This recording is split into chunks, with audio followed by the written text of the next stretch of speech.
Ready to make another 50-minute Friday? Let's do it. Let's make it happen. Because we are doing this on a Friday, of course. It's absolutely a Friday when we're recording this, yeah. right? Yes. Yes, it is. Because when else would we record a 50-minute Friday? I record these live and then post them immediately after. Yeah, that makes sense. Happy Friday, Hanisha. Yeah, that makes complete sense. Of course. Well, folks, you heard it. If you turn on this episode, you know what you're getting into. This is a 50-minute Friday. Welcome to the show. What happens around here is where myself and a returning guest, we sit down one more time, but this time, when they come back, we're talking about a specific topic for this episode. Hanisha, back on the show. Welcome. Thank you. Glad to be back. Thank you so much for being down to do more 50-minute Fridays with me. Yes, I love it. really do appreciate it. So I'm going to start our clock. Time is counting up. So what is our topic for this episode? So today we're going to be talking about mental health and how to support your mental health postpartum, more specifically. This, I feel like, is I've been interested in what we're talking about every single 50-minute Friday we've done.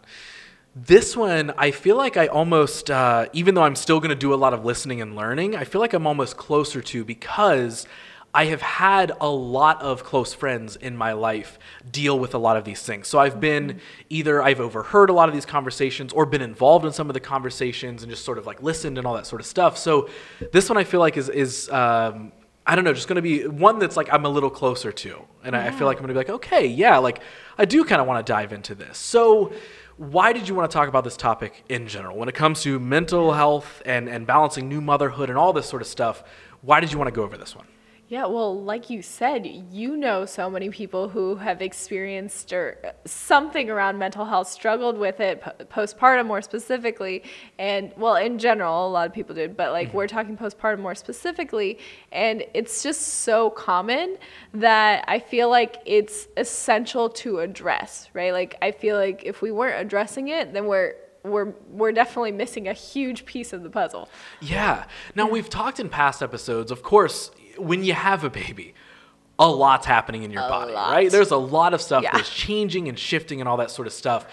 Do you feel like, whether it's your personal experience being a new mom or just like at large of things you ever hear, like, do you feel like there's a difference between expectations of having a baby in postpartum and then the reality of it? Do you feel like they're pretty similar, or obviously it's probably case per case basis? Definitely. Obviously. Yeah, definitely depends on the person, but I feel like in general, it's usually completely different from the expectation. Okay. The reality is usually completely different.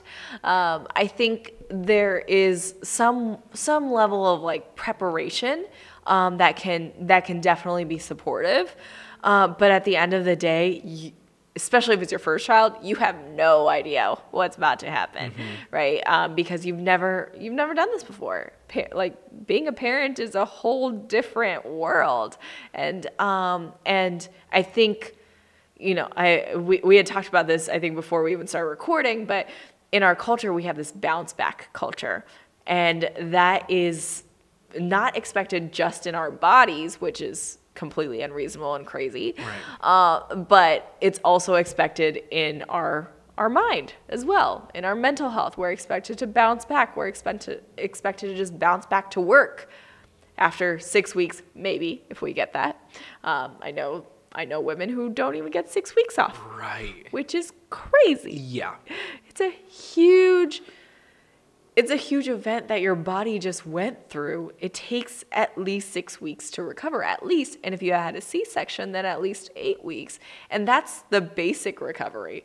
After that, you're still recovering, but maybe not as intensely as you were the first 6 weeks. Yeah. And so not having that support in terms of work and or your partner, your doctors, that's going to impact how you feel postpartum, right? Because if you don't have that support, then you're going to feel alone. Things are going to be even more difficult. If you do have that support, you might still feel alone.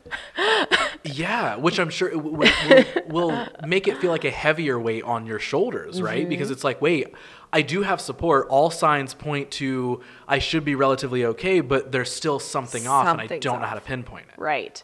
100%. And that happens to so many women, including myself. I feel like I was very supportive. I'm also, fairly knowledgeable in this field. And so I knew like the labs to run and all the things, and I did all that for myself. And so for me personally, my thyroid was definitely off at postpartum. And it was something that I've dealt with in the past, but before I got pregnant, it was so well managed. I felt great, was not on taking any medications. But when I got pregnant, I needed to start taking some medications. But then postpartum, it felt like those medications weren't working as well. And not just felt like, the labs revealed that it wasn't working as well. And it ended up being that I actually didn't need the medication and I needed some other herbal support. And so having support from your doctors is essential. And so I know we talked about this before about what's missing in conventional care postpartum. And so having that support is really important. And so finding someone who can support you there, because then they can validate your experience because it's so real. And I remember feeling irritable a lot.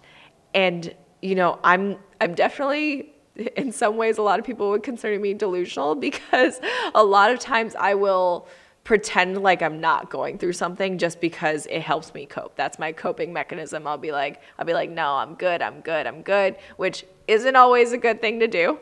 But in some ways it does help me, because now I look back and I'm like, dang, like I was definitely depressed.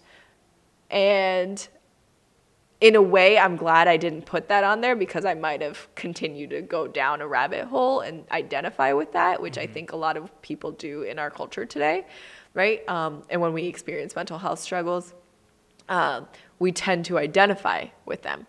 And for me, what I've realized is dissociating with them is actually going to be a better experience. And not in terms of like not acknowledging it's real and what you're going through, but acknowledging that it's a temporary experience. It's not permanent. Yeah, that is one thing that has genuinely burned itself into my brain from our original conversation on your full-length episode, is that we like not attaching your identity to a feeling that you're having. The classic, like, I'm not depressed. I am not depressed. I feel depressed. Exactly. And yes, I'm feeling those emotions. I'm feeling those things. So there's something I need to do about it. How do I get through it? You can acknowledge all of those things, but not attaching our every being to the things that we are feeling. Definitely. And that is so powerful. And so that is, I think that is really what helped me get through that time. And I will say, I think that a lot of women are prescribed antidepressants unnecessarily, because one, it could be things like your thyroid, like I mentioned, because that can impact your mood 100%. But it could also be circumstances and situations, like what's going on, and it could just be temporary. Mm-hmm. And so, and the more we learn to cope with those, the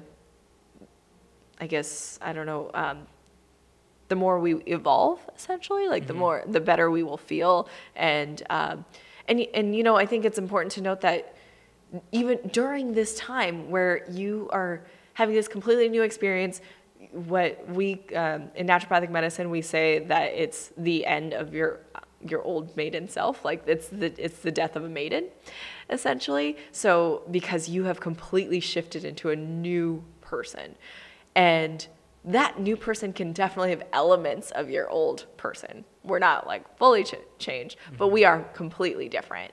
And so the sooner we're able to let go of our previous, we're able to grieve that death of the maiden, like we're allowed to go through that. And that part is so difficult. Like, wow, I don't have the same priorities anymore. I don't care about certain things that I used to care about, or I care about other things more than I thought I would. Like for me, I always knew that when I had kids, I would love them, I'd be like, of course, I'm going to love my kids for sure. Now I'm like, this love is something I had no idea even existed. Yeah. Right? Like, I'm like, I can't believe, like, I feel so naive. I'm like, wow, this is a whole different world of love. Right. Right. And it's different because we can love our partners as well, or our parents, or whoever, family members, And that's also real, but it's a different kind of love. And because until you experience it, you really have no idea. Yeah. So do you feel like that I'll just maybe say battle of letting go of one of two things, either what you were or what you assumed being a parent would be? Do you feel like that is like again, case by case, right, but generalizing here, do you feel like that battle of letting go of either the expectation or what once was, do you feel like that's a big factor that plays into like the mental health of a new parent, a new mom? Yeah, 100%. Yeah. Because we're still holding on to that, and it is a difficult transition. It's not easy. It's a difficult transition for sure. But yes, when we hold on to it and that becomes difficult with friends. If you have friends who don't have kids, who might not really understand sometimes when you're canceling on them because of something, mm-hmm, things come up or they get upset or whatever, it can happen, and they don't understand because they're still in their maiden self. They haven't lost that, right? Yeah. And so it's difficult to have all those adjustments. Are there any like specific things that people come to you with that new moms will often bring up to you of like, hey, I'm dealing with this when it comes to mental health, or I'm having this, battle right now. Yeah. Like, what are some of those things that you see like often or consistently? Yeah, I mean, it's definitely kind of probably the most common things most people have heard about is like postpartum depression and anxiety are really common, but postpartum irritability also. It's funny. I saw Michelle Obama was talking about something where she was like, yeah, when you have kids, your relationship with your partner changes so much too. So that is also a whole new shift, right? So not only do you have a child, but now your relationship changes. But then there's this balance of like, if we don't support that relationship and only focus on the baby, then that's not going to be good for the baby or ourselves or the relationship, right? Right. And so there's a lot to figure out. But one of the things she says is she's like, when you have kids, like all of a sudden it's like, how many diapers did you change? Right. And like you start to feel like some sort of way, I feel like a lot of women feel that because a lot of the brunt of parenthood, especially in that first year, no matter how amazing the father is, a lot of it comes on the mother. Mm-hmm. I was nursing, I still am actually, but that first year of nursing, it's a full-time job. Full-time. And so like constantly thinking about nursing or pumping and like making sure that I'm eating the right foods and all the things, it takes so much. And so seeing my partner just being able to go golf without thinking about anything, and it's like, I get it. He can have a mental health day too. Like he can have a break as well. But seeing that, I'm like, so you're about to go golfing right now when I'm still like, if I go out, I have to think about pumping and like go through this whole process. Right. And so then there becomes this level of resentment and irritability and anger. And so it's processing and again, letting go of a lot of those things. Mm-hmm. Like, it's okay if I don't go out with my girlfriends like tonight or, even for a while because and honestly, most of the times I don't want to anymore.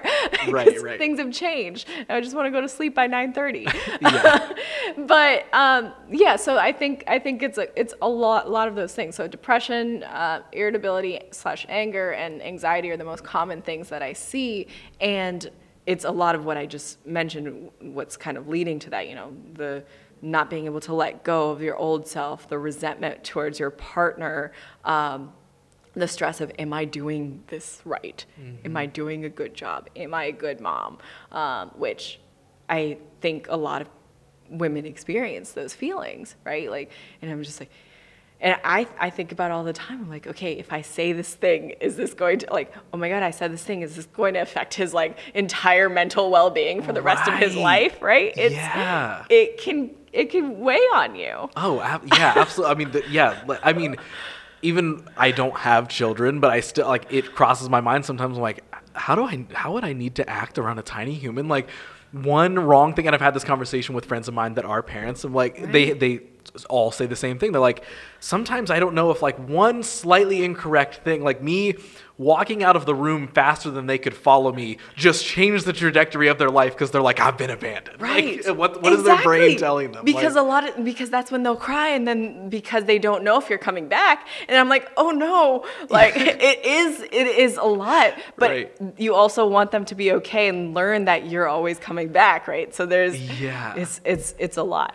So a lot of what we've kind of been talking about as well when it comes to, you know, the balance of mental health as a new mom and all that sort of stuff, like how much can like being able when you can or again, this is, I would love your perspective, like when it comes to self-care, like it's somewhat easy for, you know, to sit on a podcast and be like, hey, focus on self-care when you're a new mom, make sure you don't forget yourself. Yeah. Now I'm also sure in the same breath you could sit and be like, and that is super difficult. Right.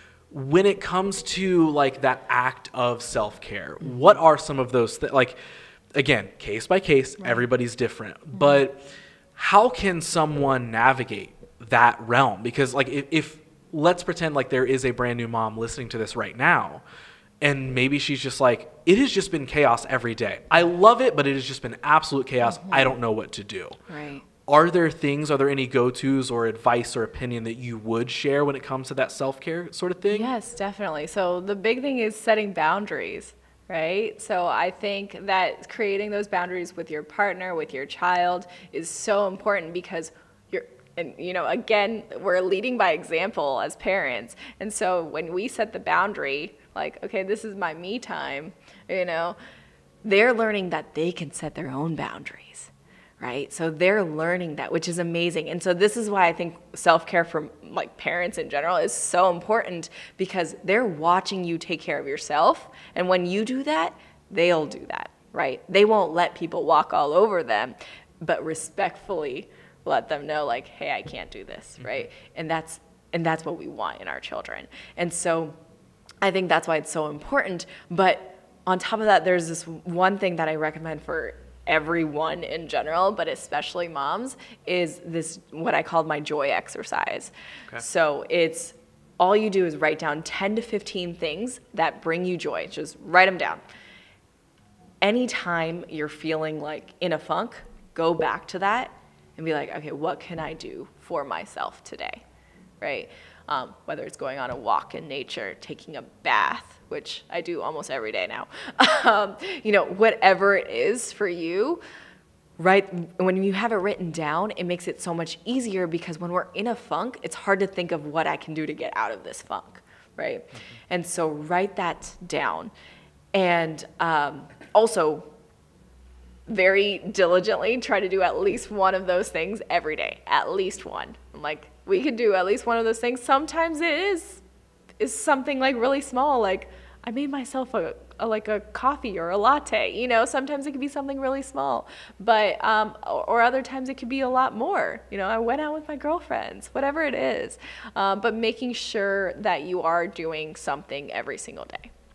So last couple things here before we officially wrap this one up. Now, I'm not a parent, I'm not a mom, and I know that, you know, different things can get stigmatized at different levels and all this sort of stuff. Is there any part of you that would say, hey, if you're struggling mentally as a new mother, is there any part of you that would say like, hey, the first thing to realize is that it's okay? Like, 100%. There's not some perfect image of like, why, you know, because again, the stigmatization is like, no, you're in work mode now, you're in mom mode now, you exist only for that child, which of course, yes, you do, but like you also have to exist for yourself, everything we just talked about. So would you say that maybe that's like a kind of a huge factor in this, is like, hey, just realize in general, if you're having some mental issues, there's things yes, take some action and do what you can, but first and foremost, acknowledging it and realizing this is okay. This is maybe a normal thing to experience, because like we said at the beginning of this episode, my body just did a whole lot, and guess what? Your brain is a part of your body, so like it's also like, what's going on? Yes, 100%. It is completely okay, and these are normal feelings that you're experiencing. And so again, reminding yourself this is temporary, and also what was I going to say? Also recognizing that it's going to transition. I guess that's the same thing. So it's like, it's going to transition. Things are going to shift. And, oh, this is what I was going to say. It's okay to cry. It's okay to like let it out. Like that is completely okay and actually really good for you. I know I cried so many times the first year. Like it was a lot. It was a lot. And then other parts of your life don't stop either. I had during like when I was about 5 or 6 months postpartum, one of my good friends passed, so there was an additional added element to that. And so it's okay. It's okay to feel what you feel. And if you're really feeling like it's not going away, definitely seek support. Definitely seek support. Make sure that you have someone on your side. And ideally, you have not only like a healthcare professional like a therapist or a doctor who's supporting your physical body's needs, like in hormones and stuff, but also your partner is supportive and you have a supportive community. Connect with other moms because most of us are going through the same thing and or have gone through the same thing. Yeah. Okay, so if there's a new mom that's listening to this, whether it's wrapping up a lot of what we've already said or anything like that, what's the biggest thing you'd want to leave them with? I think the joy exercise.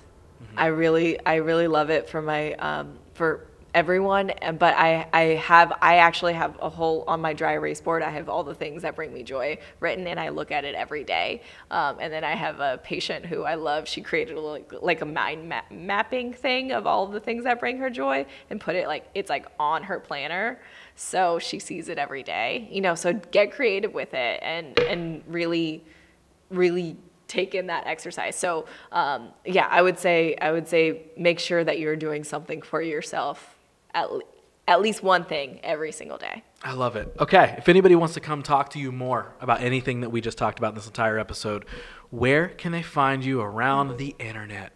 Instagram. Instagram's the best place to reach me. My handle is Holistic Hanisha. I post a lot of content on fertility, pregnancy, postpartum. Talk a lot about different labs and things that should be run that are often missed postpartum. So we'll talk about that as well. But also you can find me at my practice. My practice is called Mahan Health. And you can schedule a consultation if that is something that you would like to pursue further. Or you could just check out anything that I got on my website, because I got a lot of things on there too.